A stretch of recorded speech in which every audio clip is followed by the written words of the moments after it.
आता आपण एक शिक्षित आमदार निवडून दिला, मार वाजा गाजा काही मोठे नेते आले, भाषण देऊन गेले का माझा उमरेड मला परत द्या. आज तो एक आमदारला तो लोकांना म्हणतो ऑफिसच्या बाहेर जा, गुन्हा दाखल करा. तर या काँग्रेसवाल्यांनी त्याच्या राजीनामा घ्यायला पाहिजे. आज इथं बसून आहेत, पण यांच्या भेटीला एक बी नेता नाही आला. का फायदा या सरकारच्या अशा निर्लज्जपणा घुसला म्हणायला हरकत नाही या सरकारमध्ये. आणि जे कोणी नेते असतात इथले स्थानिक आमदार वगैरे छोपले आहेत, नुसते सत्कार करत मिरवून राहिले आहेत विधानसभेत. आज इथं आपल्या क्षेत्रातले लोक उपोषणाला बसले आहेत. 2 दिवस होऊन तरी एक ढुंकून पाहिले याच्याकडे वेळ नाही. सत्कार इतके महत्व, सत्कार करासाठी तुम्हाला निवडून दिले होते. थोडासा नमस्कार, द मॅक्स न्यूज नेटवर्क मध्ये सर्व दर्शकांचे स्वागत.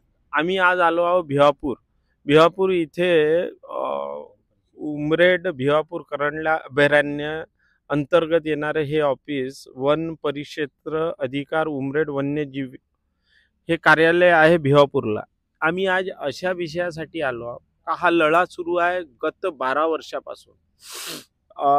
गोकुळ दास ढोणबाजी डडमल आणि गुरुदास ढोणबाजी डडमल असे हे 2 बंधू यांची शेती 1/2/2012 मध्ये या अभयारण्यासाठी अधिग्रहण करण्यात आली सरकारकडून किंवा वन्य म्हणजे फॉरेस्ट करून. यांची शेती घेण्यात आली. 12 वर्षापासून तिथं ना हे शेती करू शकत ना, यांना त्यांचा मोबदला जो मिळाला पाहिजे तोही नाही मिळाला.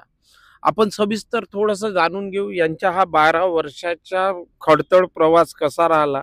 दुसरी गोष्ट, अजूनही 12 वर्ष होऊन 13वं वर्ष लागत आहे तरी यांना मोबदला मिळाला नाही आणि आज हे उपोषणाला बसले आहे. हे उपोषणाला बसण्याची दुसरी वेळ. एकदा उपोषणाला बसले हे 2/12ला याच महिन्यात 2 तारखेला. त्यावेळेस यांना आश्वासन देऊन की बा तुम्हाला ताबडतोब मोबदला देण्यात येईल, यांच्याकडून काही अवधी घेतली 17-18 तारखेपर्यंतची, तरीही झालं नाही. विधानसभेतही हा विषय गाजला. त्याची पेपरमध्येही बातमी आहे. नीलम गोरेंकडून याच्या अधिवेशनामध्ये यांना मोबदला ताबडतोब देण्यात यावं या संदर्भात प्रधान सचिवांना सूचना करण्यात आल्या.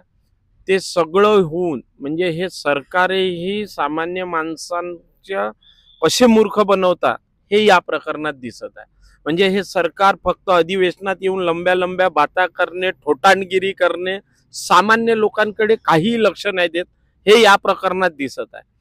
हे आदिवासी समाजातून येतात. महत्वाची गोष्ट की सरकार ज्याच्यासाठी लंब्या डिंगा मारतात, पण काय स्थिती आहे आज ते दाखव. दादा, काय झालं आहे या 12 वर्षात ते थोडंसं शॉर्ट मध्ये सविस्तर सांग. आम्हाला 1 डिसेंबर 2012ला पत्र मिळालं की तुमची शेती वन्यजीव अभयारण्यामध्ये संपादित करण्यात आली. हा आम्हाला पत्र दिला, पण तेव्हापासून या लोकांनी काहीही केलेलं नाही. आम्ही एकदा SDO ऑफिसला गेला, DOP ऑफिसला. DOP ऑफिस तिथं गवई साहेब होते. गवई साहेबांनी सांगितलं का डडमलजी म्हणे तुमच्या शेतीचा मोबदला 85 लाख रुपये निघाला म्हणे. फक्त निघाला हा शब्द दिला, पण त्यांनी आम्हाला लेटर सुद्धा दिलं नाही आणि कोणताच काही दिलं नाही. त्याच्यानंतर आम्ही भेटल या आशेमध्ये होतो, पण अजूनपर्यंत या अधिकाऱ्यांनी कोणतीही कारवाई केलेली नाही. म्हणजे गत 12 वर्षापासून तुम्ही पाठपुरावा करत आहे. 12 वर्षापासून हे तुम्हाला चुत्या बनवत आहे असं म्हणायला हरकत नाही. चुत्या बनवत आहे. वन्य म्हणजे फॉरेस्ट ऑफिस. नंतर मी आत्महत्येचा पत्र दिला यांना.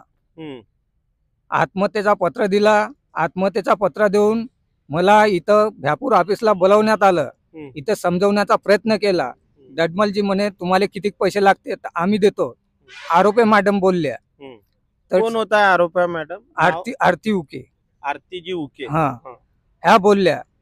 मॅडम मी सरळ बोललो, मॅडमजी म्हणलो मला तुमचा पैसा नाही पाहिजे, माझ्या शेतीचा जो मोबदला आहे जेवढा मंजूर झालाय फक्त त्या शेतीचा मला मोबदला पाहिजे, मला तुमच्या पैशाशी मतलब नाही. तर त्याच्यानंतरही काही फायदा झालेला नाही. मग तुम्ही 2 तारखेला याच ठिकाणी उपोषण आलं. मग त्या 2 दिवसात काय झालं? त्या 200 JCF म्हणून आहे यांचा 6 भाग ACF काय नाव? नागुलवार ते त्यांनी आले. मध्यस्थी होऊन हम्म. तुम्हाला 17 तारखेपर्यंत कोणत्या हालतीत म्हणजे 17 तारखेपर्यंत तुमच्या खात्यामध्ये पैसे जमा करतो असं या महिन्याच्या या महिन्याचं हम्म. असं हमी लेखी आश्वासन दिलं. अच्छा, ते पत्र आहे आपल्याकडे. हा तेही पत्र आहे आमच्याकडे. हम्म.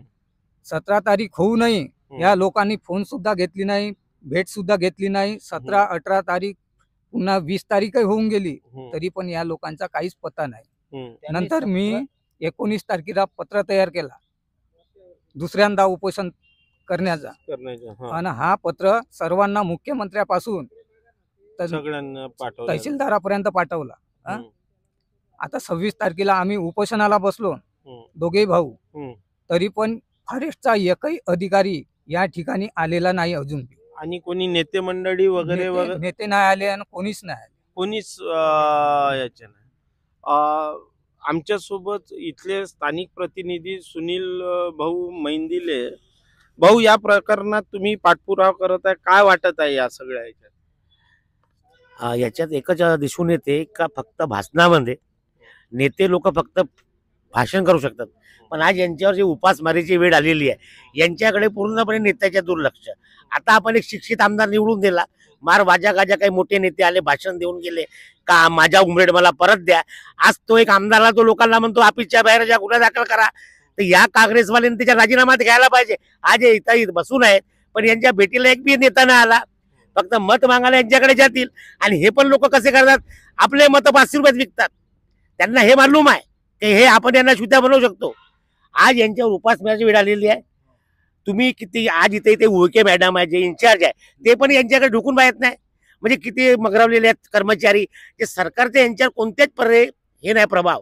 सरकार फक्त काय गरीबाची सरकार हवा, आम्ही गरिबी हटो म्हणतो, पण आता हे गरिबी तर बसले आहेत उन्ही तारीख उपाशी तपासी. यांच्यावाली कोण? स्थानिक नेते वगैरे स्थानिक नेत्याला पहा. बघा, इथं स्थानिक 2 आमदार होऊन गेले. 15 वर्ष बिहापूर. हा, त्यांच्या 2 तारखेला आम्ही बसलो ना, हम्म. तो लेटर ह्या असा लेटर आम्ही त्या संजय मेश्रामच्या हाती दिला. मी खुद दिला तो लेटर. हा, तर काय मग संजय मेश्राम. तरी अजून भेट नाही. अजून अजून त्यांना भेट अजूनही नाही. भेट नाही दिली. मला एक सांगा, आता जर या गोष्टीवर मार्ग नाही निघाला, आपलं उपोषण असंच राहील? असंच चालू आहे. म्हणजे आता हे लास्ट उपोषण. Last अजून आपल्याला सरकारच्या दरबारी म्हणजे हा प्रश्न गाजला. नीलम गोरेंनी तिथं हा. सगळ्या या फॉरेस्ट अधिकाऱ्यांना, यांच्या प्रधान सचिवांना इंटिमेशन दिली, पण तरीही त्याचा काही फायदा नाही. पण साहेब, एक गोष्ट आहे का, या जमिनीची किंमत पहिलं 85,000 झाली ना, 85 लाख, आणि आता ते 64,92,000 रुपये दाखवून राहिले. म्हणजे अगोदर जास्त होती, पहिलं आता अगोदर जास्त होती ना, आता कमी झाली. हम्म. आणि हाच मोठा प्रश्न निर्माण झालाय. आणि या जमिनीची किंमत 3 वेळा लागलेली हा. आहे. पहिल्या वेळेस 85, दुसऱ्या वेळेस 77 लाख, तिसऱ्या वेळेस हे 64 लाख. 64. आणि 12 वर्षापासून तुम्हाला त्या शेतीत जाण्याचा वगैरे पाय नाही ठेवून- नाही नाही, यानं तर नालीच खोदली होती ना, कोणी शेतीमध्ये म्हणजे ते जायचं नाही पूर्ण अभयारण्याच्या आतमध्ये आहे. आतमध्ये आहे. आणि तुम्हाला काही बोलायचं आहे? नाही ना? हा, ठीक आहे. आता तुमचे उपोषण हे असंच सुरू राहील जेव्हापर्यंत मार्ग आता नाही. तसंही असून सनी रानबोडीवाल्यांना काय दिलं यांनी, 10 लाख रुपये त्यांच्या मुलाला दिले, हम्म.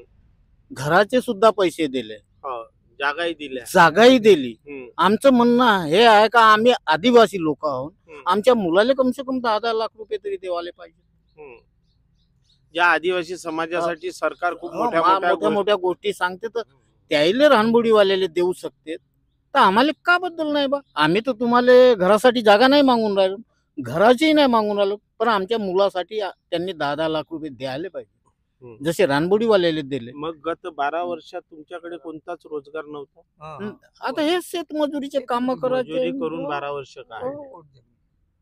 बघा, हा होता 12 वर्षाचा या परिवाराचा प्रवास.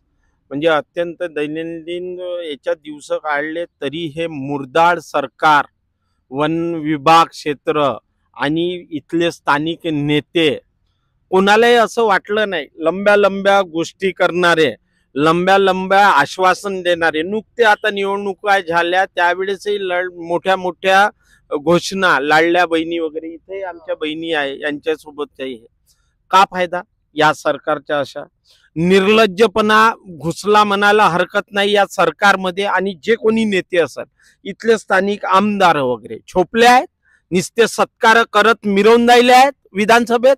आज इथं आपल्या क्षेत्रातले लोक उपोषणाला बसले आहेत, 2 दिवस होऊन तरी एक ढुंकून पाहिले याच्याकडे वेळ नाही. सत्कार इतके महत्व, सत्कार करासाठी तुम्हाला निवडून दिले होते. थोडासा लाजा वाटायला पाहिजे या प्रशासकीय यंत्रणेला, सगळे सरकारला. का इथं आदिवासी बांधव आमचे उपासमारीने मरत आहे, पण ह्या सरकारला, इथल्या नेत्याला जाग येत नाही. आम्ही ही बातमी नेहमी घेत राहू. हे आता उपोषण किती दिवस, पण यांना न्याय मिळाला पाहिजे, ताबडतोब मिळाला पाहिजे. धन्यवाद. मी द मॅक्ससाठी पवन शिंगणे. आमच्या चॅनल लाईक आणि सबस्क्राईब करायला विसरू नका.